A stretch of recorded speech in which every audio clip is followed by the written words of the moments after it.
अस्सलामु अलैकुम वरहमतुल्लाहि वबरकातुहू। एक सवाल है, सवाल बहुत ज्यादा अहम सवाल है। सवाल को समझिएगा, उसके बाद फिर आप उसका जवाब मैं बताऊंगा। एक मजबूर बहन का सवाल है। कारी साहिब, मेरे शोहर मेरे मुंह में अपना नफ्स डालते हैं। कारी साहिब, मैं बहुत मजबूर हो जाती हूँ। मेरा दिल नहीं करता ये सब करने को, पर अगर ना करूँ तो वो बोलते हैं कि तुम्हारी नमाज कबूल नहीं हो सकती अगर तुम मेरे हुक्म नहीं मानोगी। कारी साहिब, मुंह में कभी फारिग भी हो जाते हैं मेरे शोहर। प्लीज मुझे बता दे कि मैं क्या करूं। मैं बहुत परेशान हूं, मैं क्या करूं। वाकईतन ये परेशानी की बात है, टेंशन की बात है, और इंसान वाकई परेशान होता है। क्या कर रहा है, क्या हो रहा है। एकदम गैर फितरी तरीके से हम मिसरी की जाए, गैर तरीके से ये काम किया जाए तो परेशानी तो बनती है ना। और एक गंदगी चीज, जो गंदगी है, मनी गंदगी है, कपड़ों में लगते कपड़े नापाक हो जाते, उसको मुंह में करना, ये तो सरासर जुल्म और ज्यादती है। अक्सर होता क्या है हमारे यहाँ, मामूल ये है कि लोग गंदी मूवीज देखते हैं, ठीक है। और मुझे एक साथी बता रहे थे कि उसके अंदर ये हरकत होती है कि मुंह के अंदर वो डिस्चार्ज कर देते हैं। तो अब ज़ाहिरी बात है, उनको देखना है तो फिर इधर भी लोग इसी तरह काम कर रहे होते हैं। तो ये एक गलत फेल है, गलत अमल है कि मुंह में ये देख रहा, मुंह में करना ये गुनाह है, ये जायज नहीं है। मेरे पास फतवा मौजूद है, और फतवा कोई आम नहीं है, दारुल उलूम का फतवा है, ठीक है। और फतवा कोई ऐसा नहीं है, ये नहीं कि फतवा कुरान हदीस को मद्देनजर रख के बनाया जाता है। तमाम हदीस को, कुरान पाक को रखकर फिर फतवा बनाया जाता है।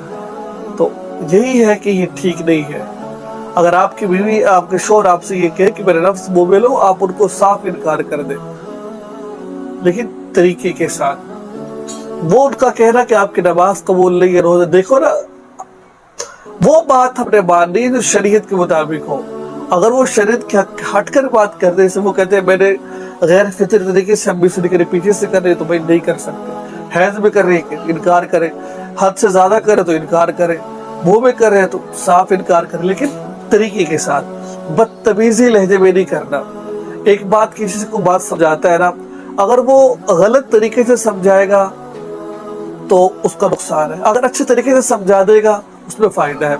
अब आप कहें कि शोर मानता नहीं है, और ये बात गलत है कि आपकी नमाज रोजा कबूल नहीं होंगे। आपकी नमाज, ये तमाम चीजें कबूल होगी अल्लाह के, ऐसा नहीं है। ये कोई गलत, वो गलत बात है, वो आपसे गलत मुतालबा कर रहा है।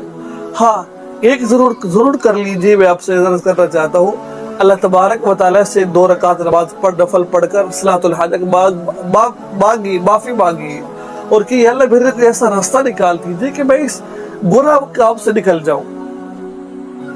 या अल्लाह, अगर आप कोई रास्ता नहीं दिखाएंगे तो फिर कल आखिर में मुझसे मुआखज़ा ना कीजिएगा। अल्लाह ताला से इस तरह की आप बात कीजिए, अपने दर्द अल्लाह के सामने रखिए, तो अल्लाह बड़ा गफूर और रहीम है, अल्लाह माफ करने वाले हैं। वो जरूर आपके लिए कोई रास्ता निकाल देंगे, ठीक है। ये जरूर काम कीजिए, ठीक है। तो ये बिल्कुल ना कीजिए, और बड़े आसान तरीके से, ताकि शोहर नाराज ना हो, इस तरह आपको तलाक दे दे। वो अल्लाह से मांगिए और प्यार मोहब्बत से उसको साथ जो सर ये काम मत करिए, उससे इनकार कर दीजिए उनको, ये काम जायज नहीं है, ठीक। उम्मीद है कि मुझे मेरी आपको बातें समझ आएगी होगी। तो आप याद रखें, चैनल को सब्सक्राइब करें। अस्सलाम वालेकुम रहमतुल्लाह।